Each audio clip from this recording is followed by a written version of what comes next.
Hey everyone, there's Attackers, and today I'm bringing you a little bit different video. So, my channel is mainly about tabletop games, which I love, but I also love my role-playing games. I usually always have one group at a time, usually being the game master. I don't play as much because, well, I don't know too many people who want to be a game master for role-playing games. I'm having a group for a big adventure at the moment right now also. And this is why I also have quite a few RPG accessories. And I would really like to show them to you. So I know most of my subscribers and people who watch my channel are interested in the tabletop games videos, but these videos with the RPG accessories will be on the shorter side rather. So I hope you find them interesting anyway. Alright, so what I wanted to like to show to you is the deck of mini quests. This is something that I backed on Kickstarter a little while ago, and I think it arrived just a few weeks ago, and it's a pretty cool thing. I haven't used it yet in action, but I've taken a look at it, and it's pretty cool. So let me show it to you. So this is described as limitless inspiration for your tabletop fantasy adventures, and over 200,000 system-agnostic quests should be in here. So what happens is, so first, this is like a pretty cool magnetic box with a few symbols on each side and everything. So it's pretty solid production. And then you just open the magnetic flap here, and then you see you have all these cards in here and also a little description. Here you have a description of how everything works, but I will just show to you. So yeah, one thing is you can't really get the cards out like this, so you will have to do it like this. And let me just get them all out so I can show you what you have in here. So you have different cards here.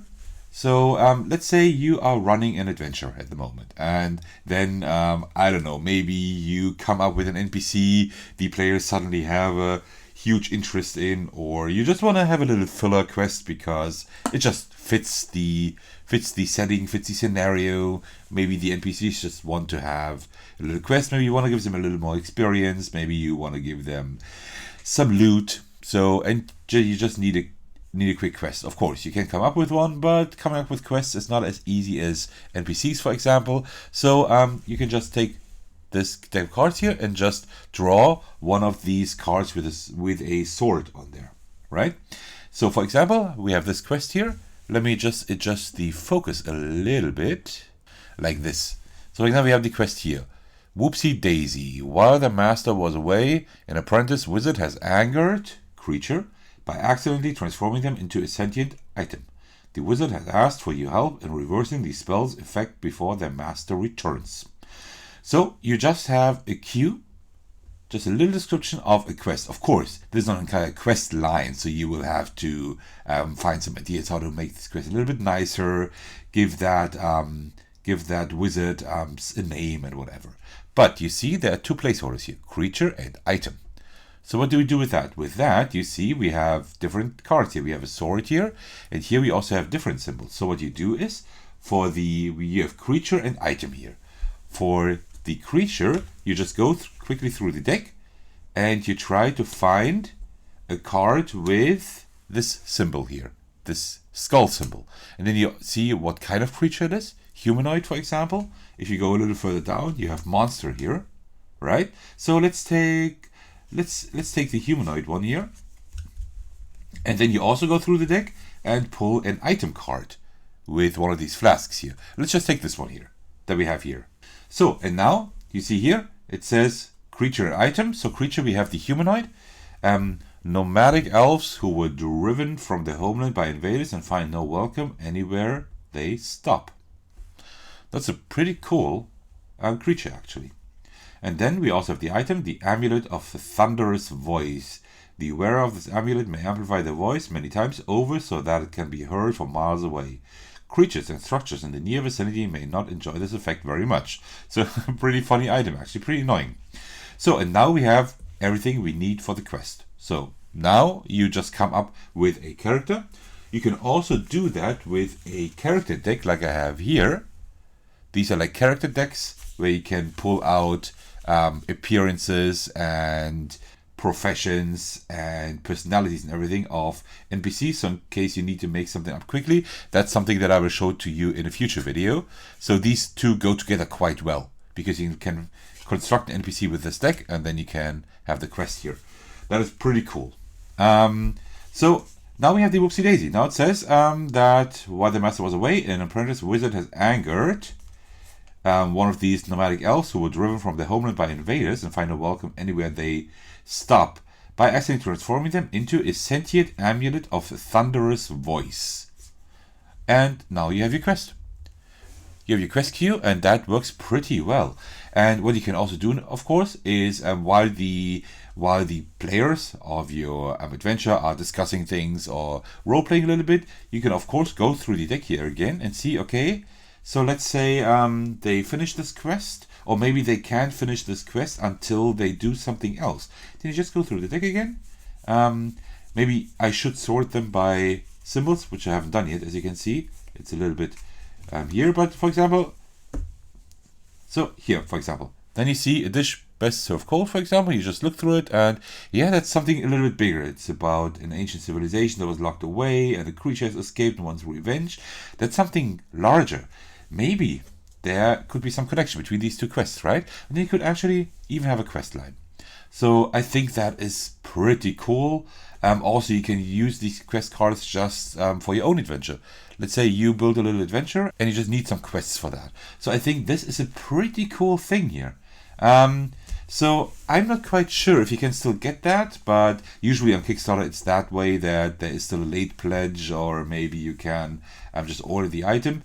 If you run your own adventures, or you create your own stories, then something like that isn't too bad. I know that the art of a game master or dungeon master, if you want to get Dungeons and Dragons about it, is to be able to improvise. And I would say that I improvise quite well, at least, but still something like this really helps. Like having like this, such a character deck that I will show to you in the future, or such a quest deck can really help if you need to make up something a little bit more important on the spot. Just like you have always, just like I have always have a name generator open in another browser tab, right? Just because, I mean, you can't prepare everything, and you also can't come up with everything too easily. So this is not a bad thing to have. So if you're interested in that, I will leave a link to the Kickstarter in the description as usual, and you can take a look at it. But before you go, there's something else I want to show you. There was an add-on you could have for this deck of many quests, and this is really incredible. I want to show it to you. I just love these little gimmicks. You have like this coaster, really nice. I think it's like a walnut or something. Really cool wood here, and it's all like everything is etched in here. So that's pretty cool. And you have that flask here. So this is pretty much a coaster. You just put down, put your drink on there. I usually have a cup of tea or a scotch when I do my adventures, depending on the time of day and just how I feel like. And this is like some transparent plastic here, but it's like blue, and it's, I don't know if you can see it in the camera, but if you have this down here, and it is a little bit shiny and a little bit blue when the sun shines on it, but you can see it too. But you can see a little bit here, and it almost looks like it's glowing, right? Like there's some light beneath there, but it's not. I mean, it's just like the blue plastic that reflects the light, and that looks really cool. That's a pretty cool thing. I really like that. It's definitely well balanced. You can see it now because of the playmat here, but it's well balanced, and then you can put your drink on there. And I think it's really cool. I like it because this really fits the deck of many quests, because you were able to get one of these symbols etched in here. I took the flask just because I think it's the most interesting symbol. Also because I usually take some kind of wizard or magic characters when I play games, which I don't do as much anymore, since I'm mostly game master. But this is the flask of the cards here. You can see it, the silhouette here, and that's the flask. You could also get a sword here or a skull, but I didn't want to have a skull on that coaster, and I think the sword is a little bit too boring, right? So the flask was pretty cool. So I want to show that to you. That was a really cool add-on. So I haven't used that yet either, because the group I'm having, and the second group I will have soon, I do that all digitally at the moment. So, but I hope I will get to using that soon.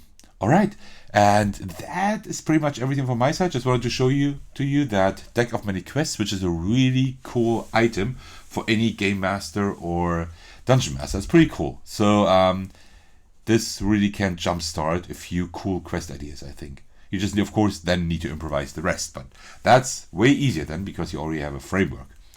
All right, if you're still watching, thank you very much for doing so. I hope that even though most of you tuned in for my board gaming videos, that you still enjoyed this one. And I will have the occasional video where I speak about the RPG accessories I have, just because I just love RPGs. And although there are a lot of channels out there, I think that I do have a few things that don't get covered too much on YouTube and you might find interesting. And don't worry, these videos usually on the shorter side. I think we're speaking about 5 to 10 minutes here. So this video, let me look at the raw footage. Yeah, this video will be about 7, 8, or 9 minutes too here. So I think that's quite manageable. All right, if you're still watching, thank you very much for doing so. I appreciate really every one of you. And I'm looking forward to seeing you on the channel. Maybe if you tune in into any other of my videos, that'd be cool. All right, love to see you there and take care everyone and cheers.